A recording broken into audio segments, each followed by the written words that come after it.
അങ്ങനെ പുസ്തകങ്ങളെല്ലാം പൂജക്ക് വെച്ച് കഴിഞ്ഞു. ഇനി നമുക്ക് ചിലങ്ക പൂജക്ക് വെച്ചാലോ. ശങ്കരിക്ക് ചിലങ്ക കിട്ടിയിട്ട് അധികം ആയിട്ടില്ല കേട്ടോ.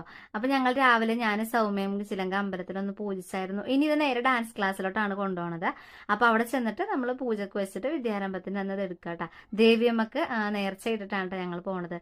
ഏകദേശം 2 വർഷം കഴിഞ്ഞു ഇപ്പൊ കുട്ടികൾ ഡാൻസിന് ചേർന്നിട്ടാ. എത്ര പെട്ടെന്നാണല്ലേ വർഷങ്ങളൊക്കെ ഇങ്ങനെ പോണത്. സത്യം പറഞ്ഞാൽ കുഞ്ഞായിരുന്ന എന്താണ് ഒന്നും അറിയില്ലാത്തൊരു സമയത്ത് തന്നെ ഏട്ടാ കൊണ്ട് ചേർത്തത്.